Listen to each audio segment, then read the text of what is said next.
Olá pessoal, boa tarde. Pessoal de casa nos acompanhando, que vamos assistir depois. Dando sequência ao nosso estudo do livro A Caminho da Luz, hoje vamos iniciar o capítulo 19, depois da Revolução. Que revolução é essa? Depois da Revolução Francesa, as mudanças ocorridas na Europa. Mas, antes de começar nosso estudo, vamos acompanhar nossa irmã Marina na nossa prece. Senhor Jesus, irmão querido, nós só temos que agradecer essa oportunidade de nós estarmos aqui reunidos em seu nome para mais uma tarde de estudo e de paz. Agradecer a Deus, nosso Pai, por mais um dia de vida, aos amigos espirituais que vêm conosco participar, nos ajudar, vêm aprender um pouco das lições deixadas pelo Mestre. E também agradecer ao nosso anjo da guarda que não desiste de nós. E vamos pedir às pessoas que deixaram os nomes nos cadernos, os encarnados, os desencarnados, e a todos os amigos que não puderam estar aqui conosco, que fazem parte do nosso estudo, e pedir à equipe do nosso Mestre Jesus que possa ir até os nossos lares, fazer uma visita, abraçar cada um dos nossos familiares, abraçar cada uma das pessoas que estão nos assistindo, que Ele possa deixar a paz e a luz para todos nós. Mestre Jesus, continue conosco, nos envolvendo com o seu amor, com a sua paz, com a sua luz, hoje, agora e sempre. Que assim seja, Jesus. Que assim seja. Você falou capítulo 19? 19. Presta atenção. Século XIX, Capítulo 23. O título do capítulo 23 é o século XIX. Então, dando sequência ao nosso estudo, Napoleão, nós vimos semana passada, foi deposto, saiu, né? E depois que ele deixou o governo, restaura-se então a monarquia com Luís XVIII. Isso aí, uma monarquia constitucional. E aí começaram-se, né, muitas bagunças, muita coisa boa aconteceu na França também, diplomacia, aproveitando esse suspiro de paz que teve momentâneo. Foi muito interessante. E a igreja, né, como sempre, levando vantagem, né? Vocês vão ver aí. Luís XVIII, conde de Provença, irmão de Luís XVI, é reposto no trono, depois que Napoleão saiu. Voltaram com ele. E restabeleceu nessa mesma época antigas dinastias. A igreja foi contemplada no grande inventário, quer dizer, tudo aquilo, ela pegou terra de volta, dinheiro, poder, tudo aquilo ali, sempre preocupada com o poder temporal. É isso que Emmanuel traz muito para a gente isso aí, a respeito do desvirtuamento do cristianismo, né? Por quê? Porque se preocuparam mais com as coisas temporais da terra, com o poder. O Papa tinha exército, a igreja tinha muito dinheiro e tal, e as coisas foram se avolumando cada vez mais. Então, isso aí, esse desvirtuamento que realmente trouxe muita insatisfação, foram culminando, né? Apesar de Jesus Cristo ter mandado vários e vários missionários, nunca deixou de mandar os seus missionários para guiarem, para que fosse voltar ao cristianismo antigo, redivivo, né? Não conseguiu. Então, tudo isso, essa sequência que nós estamos estudando, é para mostrar realmente a importância da espiritualização da humanidade, ou seja, a volta realmente naquilo ali. Por que estamos aqui? Que o Espiritismo veio trazer uma roupagem tranquila e serena para nós. Por que sofremos? Por que estamos aqui? Por que essa situação? Por que uns estão ricos, outros estão pobres?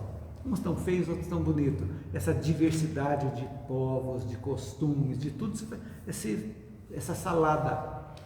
para a gente entender que quanto mais apegado nós estivermos na matéria, nas coisas temporais, mais longe nós estamos da nossa evolução espiritual.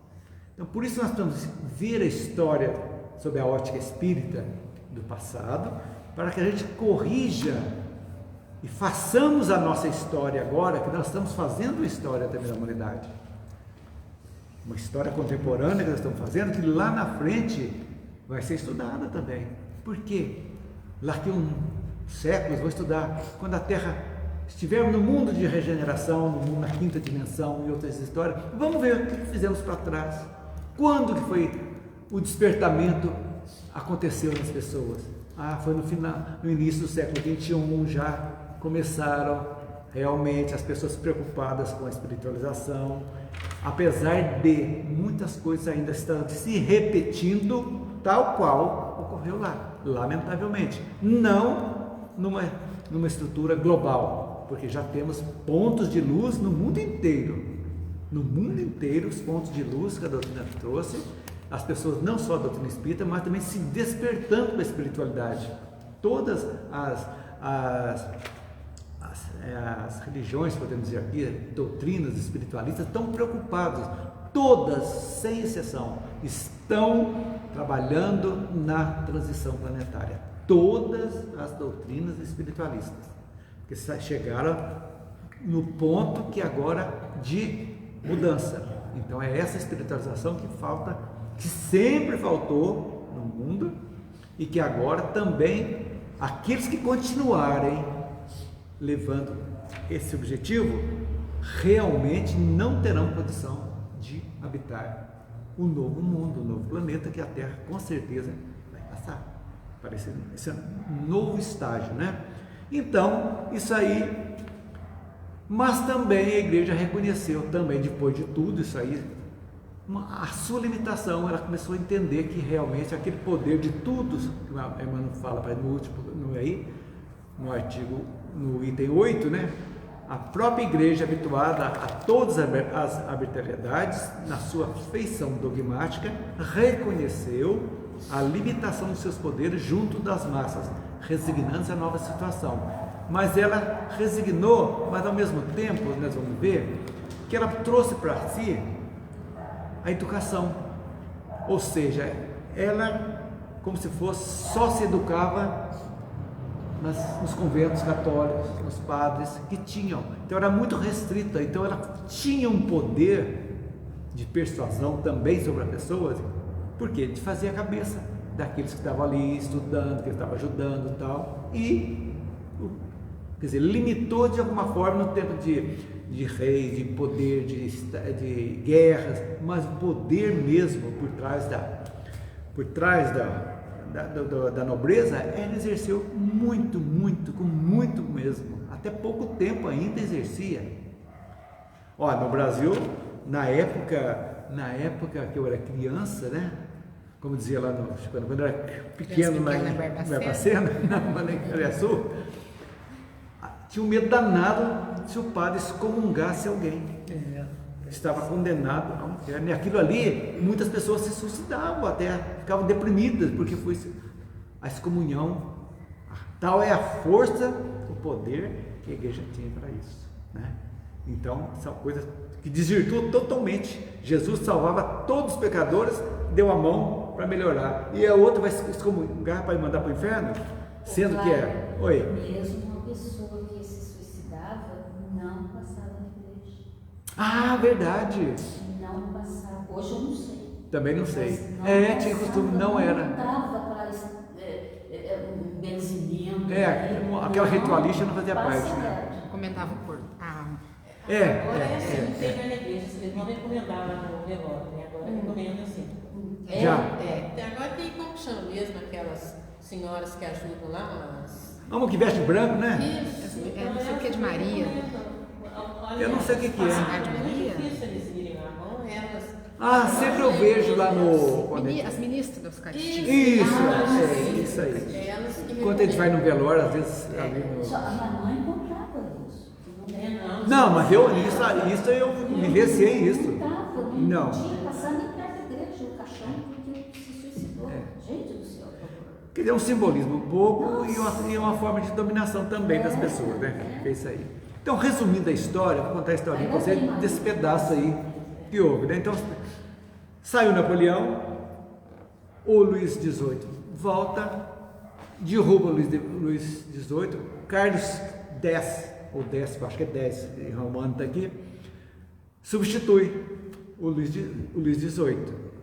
Ele tentou, Carlos X, a restaurar o absolutismo, ou seja, tirar só ele mandar. Aí que ocorreu, que eu disse há pouco para vocês, a revolta popular que chamava 3 Dias Gloriosos, que foi a base para que Victor Hugo escrevesse o livro Os Miseráveis. Então, essa revolta foi de 3 dias, dia 27, 28 e 29 de julho de 1830.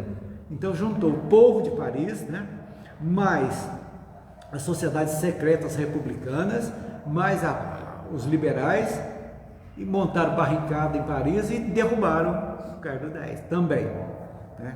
Então, ele abdicou do trono e aí entrou o outro rei chamado Luís Felipe I, o rei burguês. Então o reinado de Luís Felipe, para variar, já bagunçou tudo de novo. Foi marcado por corrupção política, vem de longe, a gente vê que fala de corrupção política faz tempo. E pela passividade nos assuntos internacionais. Toda aquela diplomacia que Luís XVIII fez, de abrir tudo com os outros países, foi praticamente zero aquilo ali, né? O rei acabou então perdendo o apoio dos setores democráticos e dos reacionários, ele ficou também sem apoio. Mas com a industrialização, o crescimento urbano, o movimento republicano na França se intensificou muito mesmo, e favoreceu uma nova revolução em 1848. Kardec já estava então com 44 anos, né? Aí nós temos 1804, Foi quando o Luís Felipe abdicou o trono em favor de seu neto, mas o neto dele não foi reconhecido pelos franceses. Olha, gente, que salada, né? Assim foi proclamada a Segunda República Francesa e extinto o cativeiro de seres humanos. Aí foi a grande coisa que a República fez. Aboliu a escravidão em todos os territórios pertencentes à França, que já tinha territórios ainda, né? A gente pensa que hoje a escravidão era só negro. Não, a escravidão abrangia negros e brancos, que nós já estudamos a história aqui, né? Os povos vencidos tornavam-se escravos dos vencedores. Isso era uma coisa habitual. Muitos asiáticos. Né? Isso. Em 1849, o poder papal foi abolido também, sendo proclamada a República Romana, porém com curta duração. As nações católicas se organizaram num contingente militar para restaurar o poder temporal do Papa, quer dizer, já tinha perdido numa época. Aí, os católicos das nações e conseguiram retornar o Papa em 1850 de novo, com toda a sua pompa. Ele perdeu em 1849 e em 1850 ele voltou também. Quer dizer que olha o poder da igreja, gente.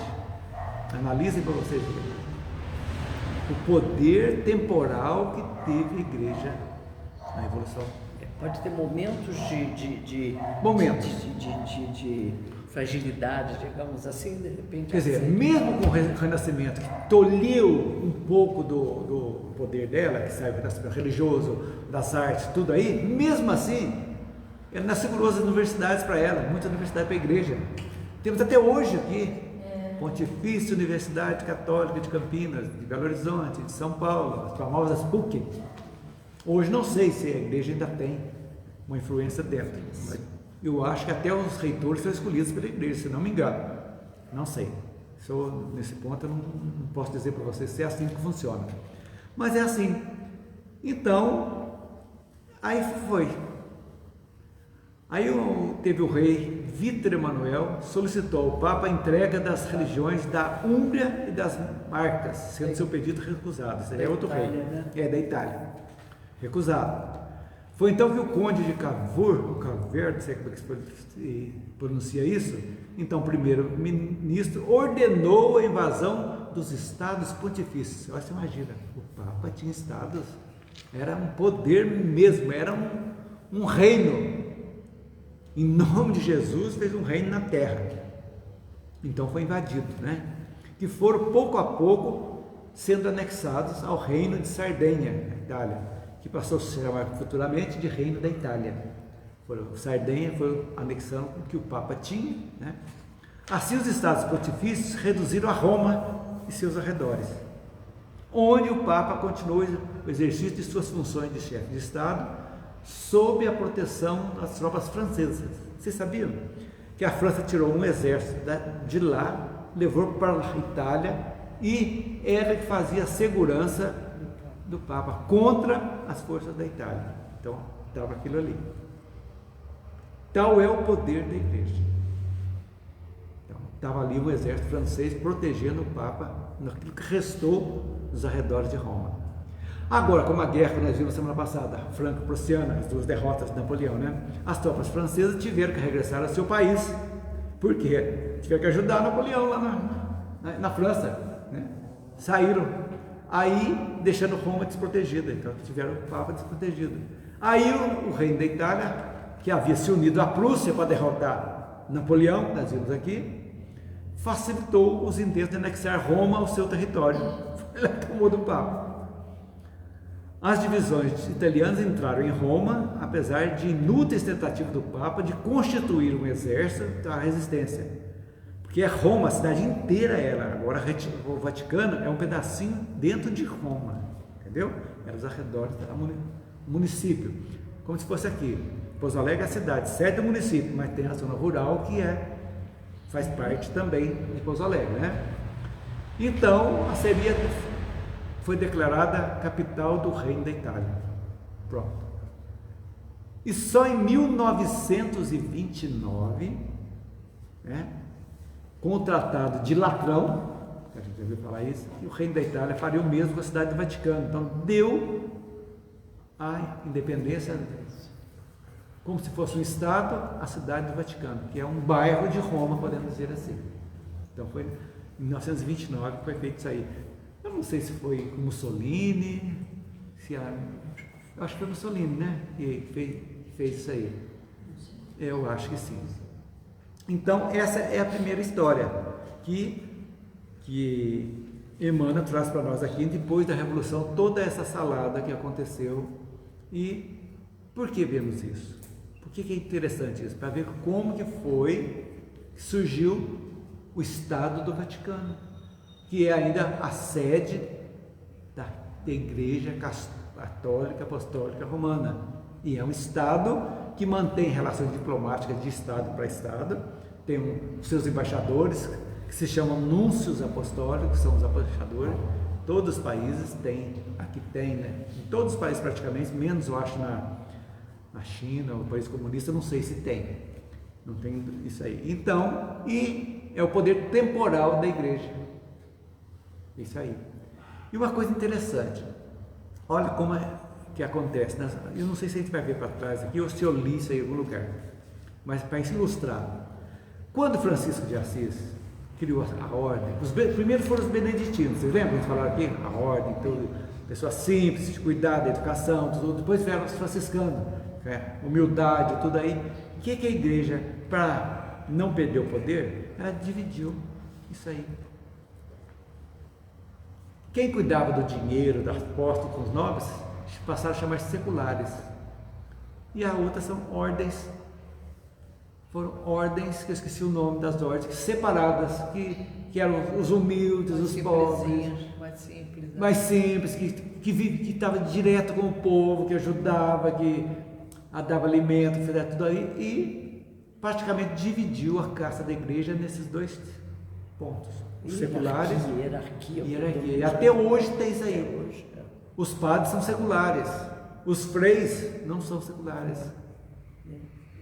Então, são diretos. Por tabela, chega no Papa, mas o que é direto no Papa são os seculares, com tudo aquilo ali. tem padre, cônico, pároco, tem tudo isso aí que eu não sei, monsenhor, tudo tem diácono, tem tudo uma coisa que chega como se fosse no exército, né? Até chegando no general, né? No marechal, né? Que é o mais alto posto, né? E no século XIX eles entravam para a igreja de acordo com o poder aquisitivo. Se tinha dinheiro, você tem dinheiro, vou te nomear bispo. Você era bispo? Não vai longe, lá na cidade Testamaninho, na igreja lá, tem lá uma placa de uma família rica lá que tinha construído não sei o que na igreja, lá foi homenageada, era festa, benzeiro na época lá, a família toda lá, tiraram foto, tudo lá, mas o dinheiro que deram para a igreja, e assim. A cidade de Avignon, na França, onde uma época o Papa residia lá, aquilo é uma coisa fenomenal. O subterrâneo desse palácio de Avignon, que era dos papas, é uma coisa, é isto aqui duplicado, que era em ouro, barris de ouro que tinha ali embaixo. É o que eu falo, é o poder temporal, gente, que isso aí não tem como durar umas coisas dessas. Tem. E quando chegavam os papas que queriam realmente, estavam com aquele sentimento cristão que vieram com o objetivo, era morto. Eles envenenavam. Mesmo. Tem uma coisa interessante que você acabou de falar também. Havia uma parte da igreja que eram os mongezinhos. Simples, então, exatamente. Simples, viraram talvez grandes escritores, que a gente tem na literatura, etc. E tal. Então tinha uma parte boa. Realmente. Esses são os pobres mesmo que vieram trazer o evangelho. Que cuidavam dos pobrezinhos. Olha, no filme O Nome da Rosa, você vê lá os copistas lá, todas as pessoas humildes, estavam ali fazendo. Copiando e o entorno, você vê os frades, tudo, né, bem humilde. Então você não pode julgar a igreja assim como um todo, tudo aí, né? A gente está julgando como se fosse os que exerceram o poder em nome da igreja, né? Que fizeram dela o que fizeram. Por quê? Tem muita gente boa também. Muita gente. Muitas pessoas Joana d'Arc, né? Teresa d'Ávila, tantas outras coisas que vieram realmente com esse Germano, nossa, fantástico, né? Então essas coisas têm fim. Então esses foram missionários que apesar da estrutura clerical ser muito forte e complicar muito, eles com um trabalho de formiguinha foram devagarzinho levando a palavra simples do Cristo às pessoas humildes e mais simples. Não é verdade? É isso que a gente vê, que a evolução não para, gente, não para. Nós não estamos perdidos, abandonados pelo Cristo, jamais. Então a gente vai devagarzinho, as coisas vão andando. Nós somos às vezes alheios porque infelizmente somos dominados por uma mídia realmente materialista mesmo, que só vê interesses. Então coisas boas, muita coisa boa está aconteceram, que não são divulgadas, ou pouco divulgadas, né?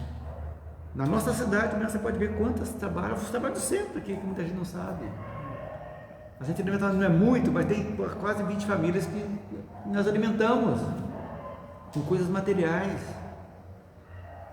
É um trabalho. Quantas pessoas se largaram o vício e hoje estão trabalhando? Não, mas você não vê. Você vê só aqueles que estão no vício, que estão se drogando. Quantos foram recuperados? Se não foram muitos, mas alguns foram recuperados. Então não importa a quantidade, importa se resolveu, está ótimo, né? Então é isso que a gente tem que ver. Esse é o objetivo nosso. Então o trabalho da doutrina espírita hoje é esse trabalho de formiguinha que a gente faz. Que hoje o Evangelho realmente está sendo divulgado mesmo, mais do que Paulo. Porque Paulo foi pessoalmente no lombo de burro, de camelo, a pé, andando por toda a região lá. Boca a boca. Hoje nós falamos pela internet, falamos para o mundo. Vai ficar essa aula gravada aqui ad eterno. Daqui 20 anos, se alguém vir lá, procurar lá, vai encontrar falando isso aqui. Então, isso aí é a divulgação. E a maior caridade que nós fazemos para o Espiritismo é a divulgação. Palavras de Emmanuel. É divulgar. Por quê? Porque a doutrina vai trazer para as pessoas o alento de ver, poxa Deus, eu estou numa situação ruim, difícil, dificultosa, às vezes com doenças, com família, problemas terríveis. Mas você sabe que é passageiro. Vai entender que aquilo ali é algo necessário para o burilamento espiritual nosso. Que existiu um passado que nós exercemos às vezes nosso livre-arbítrio de uma forma errônea, enganosa, que precisa ser refeita. Então, você entendendo isso, a sua cobrança vai ser melhor. Você vai entender que aquilo ali não é um castigo, é algo para aprender. E que, se saindo bem, as coisas melhores vão acontecer. Na próximas, ou nessa mesmo. Então, isso aí dá um alento para a gente, que vai evitar muito suicídio, por desespero, às vezes, a pessoa perde. Quantos casos nós temos aqui em Pouso Alegre de pessoas que perderam dinheiro e se suicidaram, porque ficaram pobres da noite para o dia, como se daí fosse o fim do mundo. Pô, trabalhe, ganhe, aceite a situação e vai viver aquilo que pode. É assim que a gente tem que fazer. Então a doutrina espírita é consoladora mesmo e libertadora. Liberta-nos de dogma, de toda essa fantasiada que colocaram na nossa cabeça nos séculos, né? E mostra que a gente somos donos da nossa vida, que vamos caminhar sempre, não importa a chegada, importa o caminho, caminhar. É hoje eu estou tirando coisas ruins, jogando para trás, de lado, e adquirindo coisas boas, deixando das coisas negativas e colocando coisas positivas na vida, devagarzinho, sem pressa. Sabemos que somos imperfeitos, que nenhuma mudança radical não existe. Existe aprendizado e só aprendemos errando às vezes, na prática. E é assim que é bonito, porque aquilo que você adquire na prática é algo que não sai mais de você. Como as virtudes que nós todos temos aqui, não temos só defeito, temos virtudes também. Foram adquiridas das nossas vivências anteriores, que ninguém tira de nós, porque já está dentro do nosso eu, faz parte do nosso eu, da nossa alma, do nosso perispírito, do nosso espírito. Já eliminamos. Agora, tem outras que precisamos eliminar, naturalmente, faz parte. Então é esse trabalho de conscientização que a doutrina traz para nós. Quando olhamos o passado, é exatamente com esse sentido, de verificarmos o que nós podemos fazer para que esse passado nebuloso, trágico, não se repita, não só na sociedade, mas também na nossa vida. As coisas trágicas que fizemos lá atrás, que com certeza fizemos, por ignorância ou por maldade mesmo, não sabemos, por opção, aquele santo ninguém é, né, por enquanto. Então a gente vai devagarzinho na nossa caminhada. É isso que é interessante. E aí a gente vai seguindo adiante, não é verdade? Aí chegamos então na independência política da América. Olha a importância vamos sempre voltar um pouquinho. Quando espíritos de luz, nobres, realmente vieram com a missão de reencarnar em Portugal, exatamente para colocar uma escola marítima de navegadores, né? Por quê? Porque precisava estar na hora, Cristo, lógico, já sabia que deveria chegar no novo mundo, terras distantes, desconhecidas.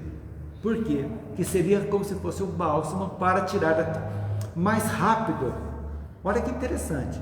Quantos séculos a Europa ficou nessa lenga-lenga? Milhares de anos, 2000 anos ou mais. Antes de Cristo já estava nessa coisa aí. Então, até acertar o débito e o crédito de cada um, ou seja, a lei de ação e reação individual e coletiva dos países, vocês imaginam quanto tempo está durando. Então, olha a cabeça, o planejamento espiritual como é bem feito, gente. A gente passa batido. Então, vamos preparar uma nova encarnação de pessoas, mas primeiro precisa descobrir um lugar onde eles possam se estabelecer. Então, pelos navegadores portugueses, incentivados, olha para vocês verem o trabalho que deu. Fantástico. Junto com a Espanha, Dom Henrique da Espanha também, opa, vamos lá, incentivou. Primeiro o caminho das Índias. Opa, beleza. Já foram buscar os especialistas para lá. Vamos para cá. Cabral enfrentou calmaria. Calma, calmaria, vai ter calma, aprender a ter calma. Ficou lá esperando o vento que não vinha. De repente, terra à vista. Chegamos. E assim, como foram descobertos Américo Vespuccio, já descobriu para cima também, e foi América. Foi chegada. E para cá, como Emmanuel fala que seria o coração, o cérebro da América do Norte. Perfeitamente, e aqui o coração. Já foram preparados missionários. Tiveram coisa errada? Lógico, gente. Sim. Não queira fazer anjos aquelas pessoas que assumiram que iam ser anjos aqui, chegaram aqui e não foram. Porque temos o livre-arbítrio de escolha. Não tem como. Chega aqui, a gente é levado. Quantas vezes falhamos? Nós. Mesmo sabendo que algo está em desacordo, nós teimamos em fazer às vezes e arrependemos. Eu sempre digo, a primeira vez que você erra, eu acho que nem castigo poderia ter, que você está aprendendo, mas a segunda já é o mesmo erro, já é opção. Aí já inicia-se o karma, podemos dizer assim, a causa e efeito. Então, aí vieram para cá, da própria companhia de Jesus, que foram terríveis, o Papa Negro, foram politiqueiros na Europa, a extremo, que tomaram conta praticamente da Inquisição, os jesuítas, os que vieram para cá, vieram ajudar. Como é que chama aquele padre que fez os discursos famosos? José de Cheiro, Manuel da Nóbrega. Vieira? Antônio Vieira, Manuel da Nóbrega, tantos outros que vieram, com outros com sentido bom. A nata da Inglaterra ia ser o cérebro, foram direto para lá. Agora, a Espanha ficou também com uma parte, né? E olha o que acabaram com os astecas, acabaram com os incas e acabaram com os maias. Os astecas no México e o resto na Guatemala e aqui na América do Sul. Espoliaram o que puder também, como nós fomos espoliados também, o pau-brasil, o ouro, tudo certinho. Mas a semente foi plantada. Ó. Bezerra de Menezes, que ano que foi, gente? Né? Século XIX também, Bezerra de Menezes, 1890, por aí, tal, já começou a primeira centro espírita no Brasil. E aí foram se seguindo. Olha que beleza! Então as coisas estão acontecendo. Então a gente vê essa bagunça que está vendo aí, guerra lá na Ucrânia, guerra lá no Oriente Médio, políticos corruptos, fazendo tudo. Calma! Tem muita gente boa, está trocando o regimento, calma. Então está saindo 10, está chegando 10. Quem que fala? Sou eu? Não, Kardec fala para nós. Como se processa uma mudança? Não é visível a olho nu, podemos dizer assim. Porque se sai 10, entra 10. Sai 10 lá no topo, entra 10 no começo. É a juventude chegando. E vão ocupando os lugares, já com outras ideias, já foram preparados lá na erraticidade, entre as duas vidas, lógico, lá. Já está a sementinha dentro, com tudo, muita inteligência, mas também precisa de espiritualidade, que vai ser a tônica. Você está vendo lá na PAI, que é isso aí que acontece. Então muitos não queriam vir, é o caso dos autistas que não quero, não preciso, você tem que ir. Vão ficar no mundinho dele, mas são inteligentíssimos e vão se desabrochar. São flores a desabrochar, vão desabrochar uma hora, não tenham dúvida disso. Então as coisas estão acontecendo. E nós, espíritas, estamos fazendo parte disso. Porque hoje nós entendemos a importância da vibração positiva. Quando nós desejamos o bem, para alguém, que nós jogamos essa energia no ar, podemos dizer assim. Nós sabemos, a ciência explica já que tudo isso influencia. A física quântica está mostrando isso também. Chega. E quando chega, volta para nós também e nos fortalece. Então nós já sabemos que quando você pensa positivo, você se sente bem, porque automaticamente o reflexo se faz presente. E quando você faz algo negativo, primeiro, a consciência vai pesar, já vai vir uma carga negativa. E o negativismo já vai te envolver em pensamentos ruins. Quando você tem pensamentos ruins, olha as consequências. Você abre o leque para a turminha do oba-oba que está em volta aqui, os trevozinhos. É isso mesmo, deixa de ser bobo, faz isso mesmo. Aproveita a vida, o que é isso? E você vai mergulhando. Marcos fala a turminha do quanto pior, melhor. Quanto pior, melhor, exatamente. Então, é aí que começa.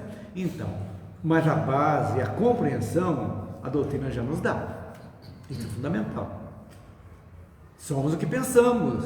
O Torres Pastorino diz muito isso aí aqui no livro Minuto de Sabedoria. Somos o que pensamos. Então, pensando, você modifica o mundo. E modifica mesmo. Porque quando você pensa uma coisa boa, o que você presume? Você vai fazer uma coisa boa também, não vai? Seu pensamento, a sua ideia é boa, né? É A sua boa. índole está boa. Você vai mudando. Então a índole pode ser mudada? Pode. Porque a índole nós traz conosco. Índole boa ou negativa. A índole dele, eu não vou mudar nunca, meu pai foi assim. Então, meu filho, o que você está fazendo aqui? Meu pai fazia assim, minha avó fez assim, vai parar. Mas está aí. Vou fazer um comentário. Diga. Você falou isso de índole. Me lembrou um conhecido nosso já há muito tempo, que ele falou assim pra gente: eu nunca vou adotar uma criança porque eu não sei a índole dela. Meu Deus. A índole. Ele não sabe a índole da criança. Adotar uma criança. A pessoa falou que nunca ia adotar uma criança porque não sabia a índole. Não sei a índole dela. Mas eu sei a índole do meu filho? Pois é. Quem que sabe a índole de Quem alguém? sabe? E quem faz parte da nossa família? É o que eu estou falando. Cadê a índole? A gente. Quantas famílias ditas excelentes têm Pois é. Índoles. índoles totalmente diferentes também? Pois é. E olha pra Gente, você ver, nessa época a gente nem era espírita, mas a gente achou aquilo tão esquisito, sabe? De falar isso, eu nunca dou, porque eu não sei a índole que essa criança quer dizer, traz. é um egoísmo também, né? É um egoísmo muito grande as pessoas, né? Não sabem. Então, olha para você ver o que a compreensão vai fazendo para a gente. Né? Então, essas coisas, devagarzinho. Esse trabalho de formiguinha que a doutrina faz, por mais que não sejamos a maioria, mas é uma minoria atuante demais, que as pessoas nos respeitam de outras religiões, não as sectárias, né? Se fosse pastor lá, vai jogar a gente lá, se pastor é o inferno. Certos padres hoje não são todos, mas os padres mais jovens não têm mais esse ranço contra o espiritismo, não tem mais, sabe? Porque se eles lerem o Evangelho segundo o Espiritismo, eles vão tornar-se espíritas. Exatamente. Então isso aí, esse trabalho, ninguém tira. A tendência é cada vez mais a melhorar. E a filosofia espírita é uma filosofia religiosa. Então eles podem ser padre e seguir o espiritismo. Mas esse é o objetivo. Por isso que Kardec não pode falar Eles que é um poderiam kardecismo. complementar muito a homilia deles se eles lessem um pouquinho, né? Lógico. Então Kardec, Será que não lembro? Vai ter que saber, com, né? Às vezes os padres jovens, eu tenho quase certeza que leem. Mas viu? não, gente, tem algumas pregações que às vezes eu vou à missa convidado, né? Às vezes Você escuta? Aí tem padres que são bem espiritualizados. Mas São. parece que eles explicam a pregação, assim. Já ouvi também. Também ouvi, porque lá atrás o pessoal está conversando, né? Não vou lá na frente, se eu fui e vou participar. Então eu chego em casa e comigo. Tem. É uma realidade. Boa lembrança. Tem. Isso aí já é a mudança. Das igrejas chegaram num ponto que Kardec falou lá para 2057, mais ou menos, não de numa religião só. Questão 798 do Livro dos Espíritos. Depois vocês olhem. Cada um vai ter o católico, protestante, mas vão eliminar o céu e o inferno. É um fato. Não tem como sustentar mais. esse dogma do céu e inferno.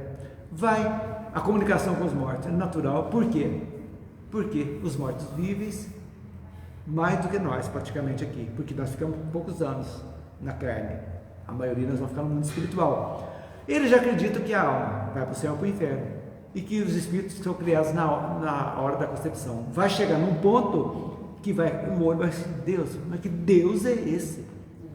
Que vai criar uma pessoa só para morrer, já vai nascer todo torto, todo cheio de coisa, mas que Deus é esse? É questão de lógica, pensando, mas por que Deus faz isso? Você criou aqui, então vai criar tudo perfeito, bonitinho, não precisa de mais nada, já sai tudo evoluído, e não é. E por que a ciência está mostrando, faz as regressões de outras vidas? Que vida é essa então? É o espiritismo que faz? Não. Psicologia, para a psicologia estão fazendo isso aí. Palestra do Peters, na segunda-feira, falando do quase morte. Falando, experiência de quase morte. Fazendo tudo aquilo com aquele teto falso aqui, que é para ver o que tem ali, quando uma pessoa está no EQM, não é? E que vê tudo aquilo, o que é isso? É já isso de uma Mas é lógico, então gente, é questão de tempo, para todas chegarem nesse ponto, e vai chegar. Agora, aqueles que não quiserem mesmo, não vão reencarnar aqui, vão reencarnar no mundo de expiação de novo, até cair a ficha. Não é castigo. Por isso que a compreensão é fundamental. Nós não podemos aceitar nada que nós não possamos compreender o porquê. É a filosofia espírita. Ah, você faz isso, mas por quê? Temos que perguntar, gente. A razão. Qual a razão? Para quê?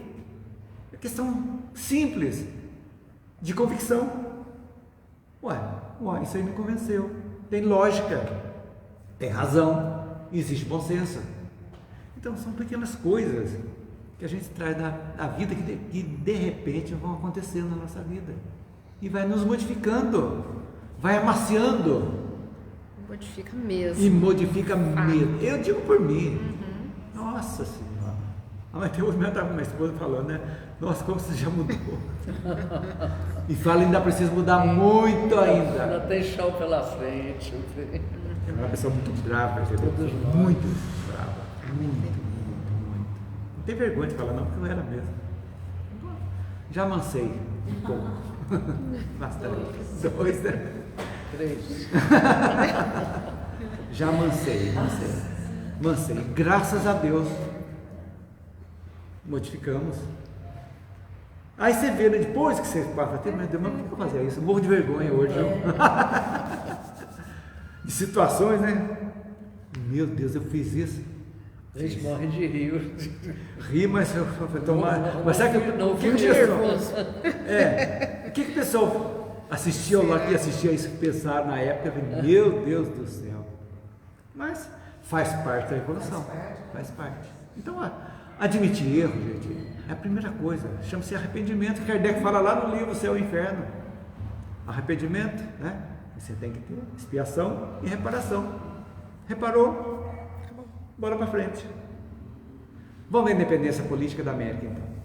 Então, a maioria dos povos do planeta, acompanhando o curso dos acontecimentos, procurou eliminar os últimos resquícios do absolutismo, dos tronos, aproximando-se cada vez mais dos ideais republicanos ou instituindo um regime constitucional, com a restrição dos poderes do parlamento, que nós temos hoje, até hoje, na Inglaterra, na Suécia, que são reinos, né? A Dinamarca parece que é reino também, né? Tudo tem quem dirige a parte política é o primeiro-ministro, tem os deputados, senadores, e o rei é praticamente uma figura que tem uma autoridade moral, podemos dizer assim, né? De chegar, de apaziguar em situações, sendo interessante. Mas existe a participação popular nos governos, né? Olha que interessante que Emmanuel fala: a América, destinada a receber as sagradas experiências da Europa para a civilização do futuro, busca aplicar os grandes princípios dos filósofos franceses à sua vida política, caminhando para a mais perfeita emancipação.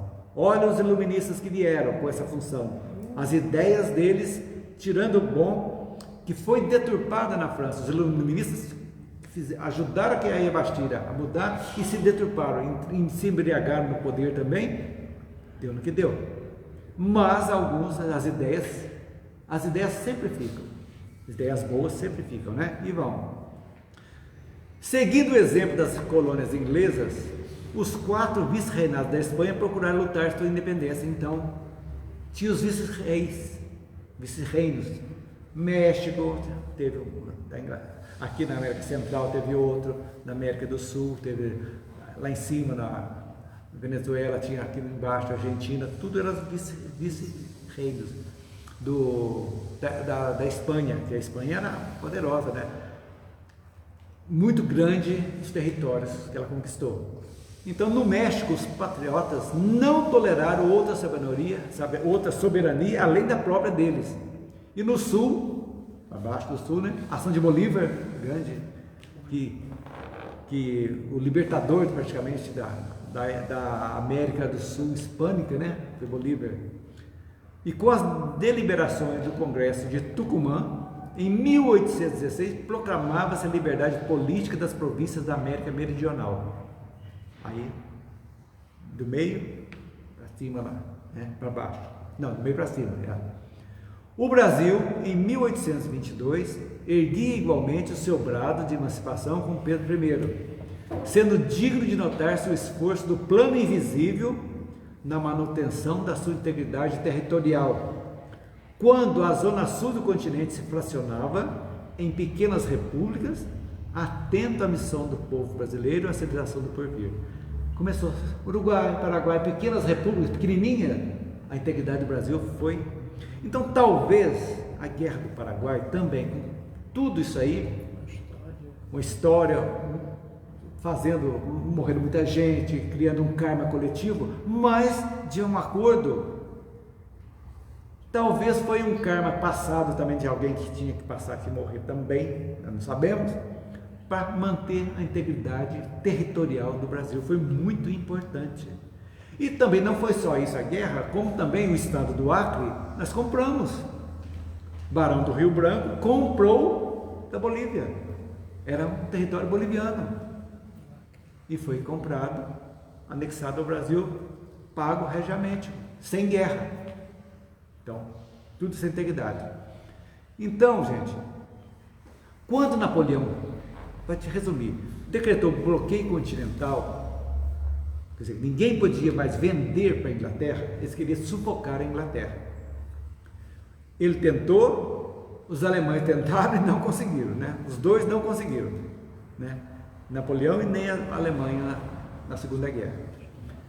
O imperador enviou Napoleão um exército para invadir a Península Ibérica, Espanha, Portugal. Já que Portugal se mantinha indeciso em cortar relações comerciais com a Inglaterra. Por quê? Porque devia muito para a Inglaterra. A Inglaterra bancava praticamente Portugal. Tanto o ouro que vinha aqui era para pagar para os ingleses. Então, Dom João VI não fazia nada. Então, e como é que ele ia cortar relações com o seu credor? Rabo preso. Rabo preso. E não tinha como. Perfeitamente, rabo preso, não tinha como. Eu devo tudo para ele agora. Vamos rebelar contra ele. Eu vou me rebelar? Como é que eu faço? Rebelar e ficar preso com o outro aqui? Que aí o Napoleão ia também do mesmo jeito, né? Tomar conta. Então ia só mudar de dono. Sim. Então, no trajeto de muitas batalhas foram travadas com a Espanha e o rei Fernando VII foi retirado do trono por ordem de Napoleão, que colocou seu irmão José Bonaparte em seu lugar. Olha a família. Nepotismo. Nepotismo já começou de longe, né? As colônias espanholas, olha que interessante isso aqui, não aceitaram obedecer às ordens francesas. Olha lá, ele tomou conta da Espanha. Aqui a colônia, aqui. França aqui não. Eles não quiseram tomar a França, não invadiu o Brasil também? Foi lá em Pernambuco, né? França. Que é o Maurício de Nassau, né? Maranhão também, Maurício de Nassau. Maurício de Nassau foi holandês ou não? Holandês. Mas a França também não tentou invadir o Rio de Janeiro? Teve também. No Rio de Janeiro Teve também. Teve até aquele índio que... Eu acho que a invasão francesa foi do Rio. Rio de Janeiro, é. no Rio. Lá no Nordeste. E depois a França foi para o Maranhão também, lá lá em São Luís do Maranhão foram os franceses, né? Se não me engano, acho que é isso. Então, Na verdade, claro, os holandeses não invadiram lá. Invadiram de um certo modo, né? Mas, na verdade, eles colonizaram, que os verdadeiros agricultores que plantavam cana-de-açúcar, que desenvolveram os engenhos de cana lá, foram os holandeses. Colonizaram, exatamente. Eles colonizaram, eles não só invadiram, como... Eles ficaram um bom tempo, né? Muitos anos, eu não sei quantos anos, né? Bastantes anos. Bastante tempo. Aí depois que os portugueses viram que aquelas revoltas lá, Balaiada, Sabinada e etc e tal, né? Aquelas revoltas do Exatamente. final do século XIX.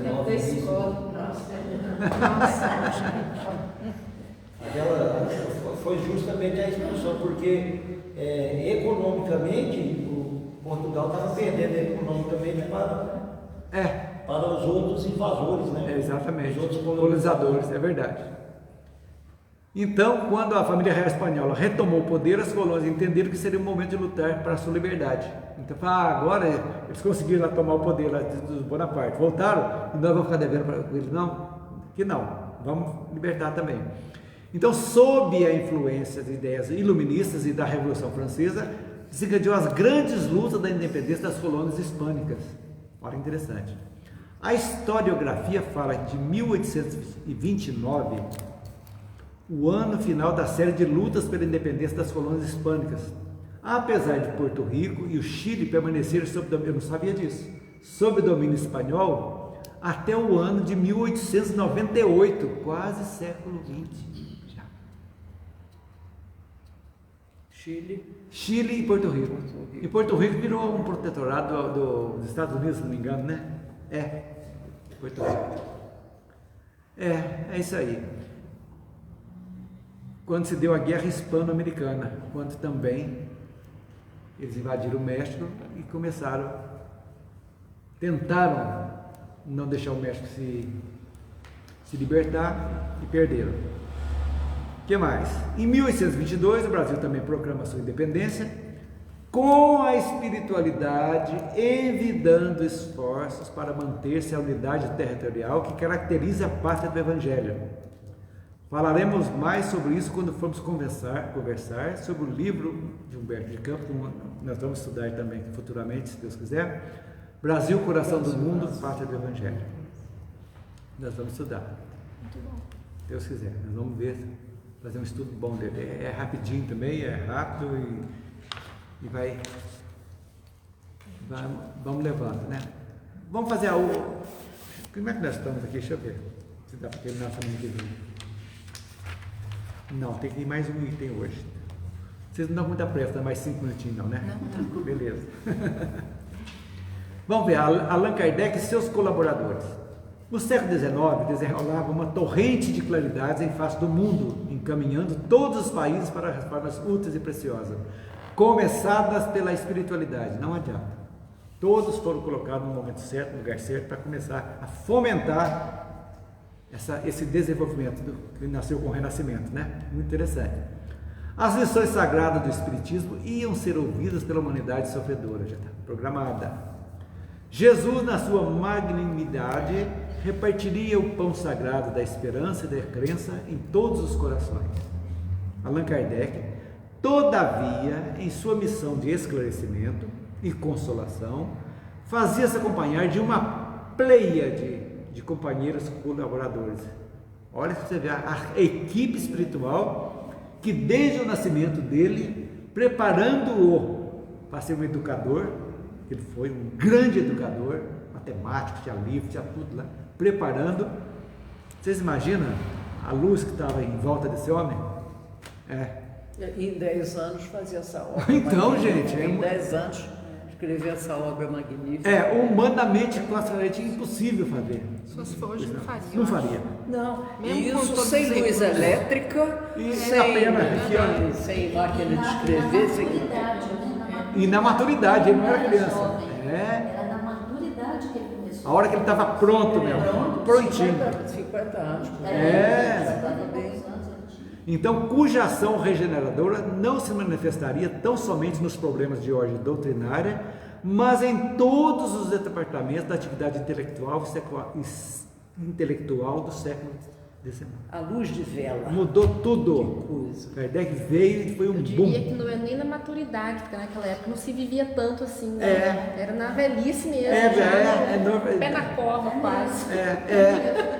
Verdade, pura verdade. Ele foi olhar lá as mesas girantes, ele já tinha 50 e poucos anos. Tinha, foi ali que ele começou a Foi ali observar. que ele começou a ver aquela mesa girar, aquela coisa toda. O método da observação, né? Observação, exatamente. E a observação hoje tem que fazer parte de todos nós, né? Em qualquer lugar que você esteja, você tem que observar. Você está numa fila, você observa as pessoas. Você vê o atendimento de um funcionário, alguma coisa. Você vai na loja, você vê o atendimento. E vai descobrir coisas inéditas. Inédita, coisa importante. Você faz aquela análise e fala, meu Deus, será que eu sou desse jeito? Em algum momento eu fui. Coisa Ou boa e que ver coisa coisa boa, ruim, sim. eu quero aprender com isso aí, estou aprendendo com essa pessoa, eu quero ser tal qual ela. Então, a vida é isso aí. Seguindo. A ciência dessa época desfere os voos soberanos que a conduziriam às culminâncias do século XX. Tudo nasceu lá. Tudo nasceu lá. Né? Lembra de Thomas Edison? Nossa, fantástico, né? Das grandes descobertas. Grande descoberta, né? O progresso na arte tipográfica consegue interessar todos os núcleos de trabalho humano, fundando as bibliotecas circulantes, revistas e jornais numerosos. Foi um boom da imprensa. Tudo. Olha, naquele tempo, qual era a facilidade das comunicações naquela época? Telégrafo e as vias férreas. Intercâmbio direto entre os povos. Hoje nós temos aqui. Você fala. Faz um clique. Mandava recado lá para outra parte do Brasil, mandava de trem. De trem. Um bilhetinho. A literatura se enche de expressões notáveis e morredoras. Quantos literatos? José de Alencar, né? Olha aí, já está lendo lá Iracema, a Virgem dos Lagos de Mel, e tantos outros brasileiros, né? O laboratório afasta. Olha que essa frase é fenomenal. O que é? O laboratório, ou seja, as pesquisas. O laboratório afasta-se definitivamente da sacristia, intensificando as comodidades da civilização. Apartou da igreja para desenvolver. Precisava, estava bitolada, né? Copérnico, Galileu, tudo foram O que escorraçados. se descobria dentro da igreja era submetido ao poder da igreja, se pode ser divulgado ou não. Não há um problema daqueles livros, porque até porque eu era criança, estava livro lá, uma cruzinha lá, New Obstat, como é que é? New Obstat, que podia ler. Em latim. Em latim. Librórum proibitório. Uma coisa assim. Index librórum E proibitório. quando era permitido, tinha lá. Foi dado o aval. A igreja tinha que dar o aval. É mole? Olha que interessante. Constrói, eu não sabia o que é isso, gente. Eu tive que pesquisar. Emmanuel fala que constrói essa pilha de coluna. Pilha de coluna. Pilha. Bateria. Bateria. Aí o que é? Eu fui ver o que é isso. Eu falei, gente, eu com essa idade eu não sabia. Eu nunca estudei química, essas coisas, né? Não sabia. Foi a primeira pilha elétrica que era formada por disco de zinco e de prata, intercalados e conectados por um fio condutor, além de um disco umedecido em salmoura, que foi inventada pelo italiano Alessandro Giuseppe Anastasio Volta, chamava-se a pilha de Volta. Então toda essa facilidade para chegar agora na bateria do celular, na pilinha bonitinha aqui, nasceu lá. Já são uma coisa tremenda, né? Para fazer. Já são Por isso muitas. que tudo que se refere à energia é volt, né?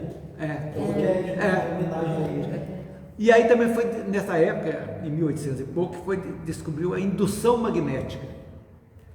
Foi descoberta por Michael Faraday, em 1831, quando tentava gerar energia elétrica a partir do magnetismo, a indução. Deve ser um tipo do dínamo, né? A coisa do dínamo, né? A gente vê que até hoje as bicicletas têm o dínamo que vai ali para atender a lampadinha. Surge o telefone e o fonógrafo, que eu não sabia que foram aperfeiçoados por quem? Thomas Edison. Ele aperfeiçoou a máquina de escrever, já tinha sido descoberto, o telefone que Graham Bell descobriu, e o fonógrafo também, ele que aperfeiçoou a matéria. Foram mais de 3.000 invenções. E tem uma história interessante, eu vou ver se dá tempo de contar para vocês. Então aparecem os primeiros sulcos, que ele diz aqui, na radiotelegrafia, em consciência espectral, nas unidades da física e da natureza, começando a ver os átomos, né? Estuda-se o início da teoria atômica, fisiologia, assenta as bases afetivas com a anatomia comparada. As artes atestam uma vida nova. A pintura e a música denunciam o elevado sabor da espiritualidade avançada. A dádiva celestial do intercâmbio entre o mundo visível e invisível chegou ao planeta nessa onda de claridades inexprimíveis. Olha, ele é um poeta, viu? Consolador da humanidade, segundo as promessas de Cristo, o Espiritismo vinha esclarecer os homens, preparando-lhes o coração para o perfeito aproveitamento de tantas riquezas do céu. Então o Espiritismo veio trazer o consolo ao espírito humano em momentos de tantas transformações, com as provas da sobrevivência do espírito após a morte física, trouxe ensinamentos diretos do plano espiritual para os humanos encarnados.